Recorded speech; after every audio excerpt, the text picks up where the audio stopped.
think one of the main areas or opportunities for the biggest growth in CTV for 2024 is around how we evolve the development of better addressable advertising formats for clients. So without a doubt, TV will still remain to be probably the most effective glass or video that you have in the living room that develops and helps to connect brands with emotions. It's fantastic at developing brand awareness and purchase intent. And it's very interesting when you see actually the direction of a lot of advertiser budgets this year. For example, Dr. Daniel Knapp, who is the chief economist over at the IAB, most recently talked about a number of FMCG brands who are moving more of their budgets towards digital. So obviously these are the clients who have been, I think, the mainstay of TV from a linear perspective. And when we look at who's coming into this environment at the moment, there's some very exciting examples of new opportunities for these advertisers that probably have got their heritage back from when we first launched digital sort of over 20 years ago. So there's been a lot of discussion around the value of carousel ads, for example, sequential advertising, and even sort of homepage or home screens or takeovers, which I think is really interesting because that's going to be, I think, vehicles that can actually deliver the scale, but also the dwell time, I think in some instances of around about sort of 6 minutes, which is really important, I think, when you're sort of measuring against sort of awareness with consumers. But I think one of the most sort of exciting areas really is about, opportunities where you can actually sort of create that sort of emotional resonance that TV has always been very good at doing with the consumer. And for that reason, I'm very interested in some of the more sort of contextual-based advertising solutions that are coming down the line, that some of the big streamers have been working on, which really sort of looks to replicate, using sort of generative AI, that sort of experience that Linear's always been very good at delivering.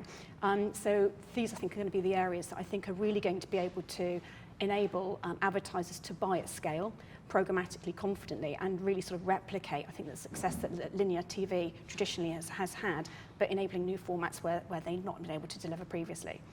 I think one of the biggest challenges facing publishers this year is all around, well, I think it's two actually, and they're interlinked. It's around discoverability and consequently monetisation.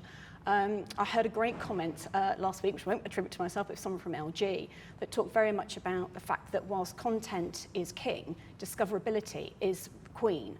And I think we do have a challenge around discoverability, or how publishers get their channels viewed by consumers in Europe at this moment, especially as more content will be coming into this space. And again, I think one of the great opportunities here is that the more advanced we get with sort of AI and generative solutions, publishers will be able to understand a lot better what type of content is being appealing to their viewers, to their customers, and where else they might be able to find them.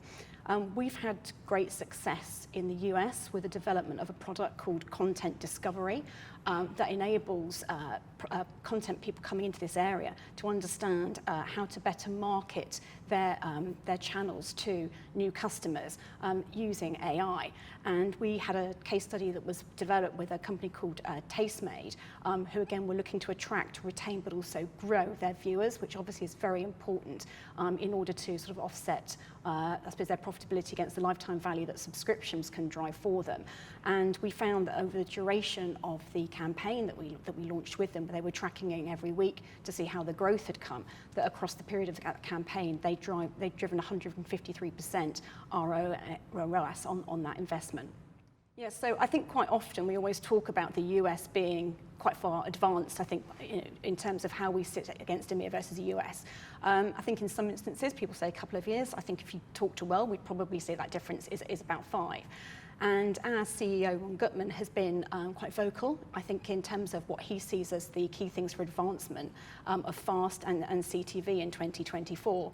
And it is things, for example, around the digitisation of content, so making content available on different platforms, so across tablets, mobiles, and obviously connected TVs.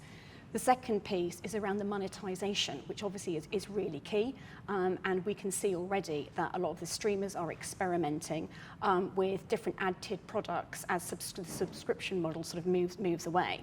And then the third area really is about viewership and how people are now, I think consumers are much more attracted, I think, to that whole piece of watching TV almost on demand and looking for new content and experiences that sort of replicate their experience with linear. So I think those are the three key things that we need to be looking for, almost as a template for what's driven behaviour in the US. But I think in EMEA for this year, what is going to be absolutely critical is partnerships and collaboration. And I think we've already discussed and we've heard a lot about that this morning. Some great examples, I think in Germany, for example, when it looks at the publisher side of how RTL and ProSieben have come together to form an alliance to help drive programmatic solutions and digital advertising solutions for clients in region. Partly, I think, also to move away from the reliance on the American ad tech stack. So I think that's a really important innovation that we can learn from. I think the second area is around what the industry bodies are doing now in terms of driving collaboration between linear and streaming businesses. We've heard this morning about Thinkbox, who have just brought in, I think, 5 new members from the streaming community that are obviously there to help push the benefits and the passion for selling TV and the role of TV going forward. And we've already heard about Origin, who I think have brought in Samsung Ads as their first streaming partner for measurement across the industry in the UK. So I think those are 2 really very sort of exciting areas of partnership that are happening. I think also we need to look at what the OEMs are doing in this area as well. They're obviously very keen to improve, I think, the intuitive experiences that their viewers are having when they come on board. They need easier navigation with content. We can see that the integration of electronic programming guides, I think, into smart TVs are going to sort of enable this, and they're looking for partners to help them do this. And then I think the fourth area is where the agencies are at the moment, and we've heard a lot about some of the challenges that they face at the moment, but I really do believe that they're very open to working with partners such as Wurl to help them sort of tackle and bring in new advertising products for their clients.